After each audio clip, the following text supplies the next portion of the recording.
നമ്മൾ ഈ വീഡിയോയിൽ കാണുന്ന പ്യൂർ മൊഡാൾ സിൽക്കിൽ വരുന്ന ദുപ്പട്ടാസിൻ്റെ കളക്ഷനാണ്. നമുക്ക് ബ്ലോക്ക് പ്രിൻറ്റ് ചെയ്ത് വെജിറ്റബിൾ ഡൈ വെച്ചിട്ട് ബ്ലോക്ക് പ്രിൻറ്റ് ചെയ്തിട്ടുള്ള ദുപ്പട്ടാസാണ് ഇതെല്ലാം വന്നേക്കുന്നത്. ഇങ്ങനെയാണ് ഇതിൻ്റെ പാറ്റേൺ വരുന്നത്. നമുക്കിത് ബേസ് കളർ വരുമ്പോൾ നല്ലൊരു ബ്ലൂ ഷെയ്ഡും അതിൽ ബ്ലാക്കും ഗ്രീൻ കളർ കോമ്പിനേഷനിലാണ് വന്നേക്കുന്നത്. ഫുള്ളായിട്ടും ബ്ലോക്ക് പ്രിൻറ്റ്സ് ആണ് വരുന്നത്.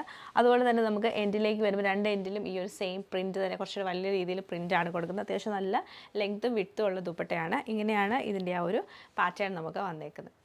ഇത് നമുക്ക് നല്ല രസമായിട്ടൊരു കളർ കോമ്പിനേഷനാണ് വരുന്നത്. നല്ല ഡാർക്ക് മെറൂണും ബ്രൗണും കൂടെ മിക്സ് ചെയ്തിട്ട് ഫുള്ളായിട്ട് നമുക്ക് ഇതിൽ ബ്ലോക്ക് പ്രിൻ്റ് ആണ്. ഇങ്ങനെയാണ് ഇതിൻ്റെ ഒരു ഡിസൈൻ നമുക്ക് വന്നേക്കുന്നത്. നെക്സ്റ്റ് നമ്മൾ കാണുന്നത് നമ്മൾ നേരത്തെ കണ്ട ആ ഒരു ബ്ലൂവും ഗ്രീനും തന്നെയാണ്. അതിൽ പക്ഷേ ഡിഫറെൻ്റ് ആയിട്ടുള്ള പ്രിൻ്റാണ് വരുന്നത്. ഇങ്ങനെ ഈ ഒരു പ്രിൻ്റാണ് നല്ല കുഞ്ഞു കുഞ്ഞു പ്രിൻറ്റ് വന്നിട്ട് സൈഡിൽ ബോർഡറും പ്ലെയിൻ ബോർഡറും വരുന്നുണ്ട്. നല്ല ഒതുങ്ങി കിടക്കുന്ന ടൈപ്പ് നല്ല പ്യുവർ മൊഡാൾ ഫാബ്രിക്കിലാണ് നമുക്ക് ഈ ദുപ്പട്ടാസൊക്കെ വന്നേക്കുന്നത്. നെക്സ്റ്റ് നമ്മൾ കാണുന്നത് ബ്ലൂവും ബ്രൗണും അതുപോലെ തന്നെ ബ്ലാക്കും കൂടെ മിക്സ് ചെയ്ത്. ബ്ലൂ എന്ന് പറയുമ്പോൾ നമുക്ക് നല്ല ഡാർക്ക് നേവി ബ്ലൂ ആണ് വരുന്നത്. ചെറിയ ബോർഡർ സൈഡിലുണ്ട്. ഏറ്റവും എൻഡിലേക്ക് വരുമ്പോൾ തിന്നായിട്ടുള്ളൊരു ബോർഡറാണ് കൊടുക്കുന്നത്. ഓവറോൾ ഇങ്ങനെയാണ് ഇതിൻ്റെ ഒരു പാറ്റേൺ നമുക്ക് വന്നേക്കുന്നത്.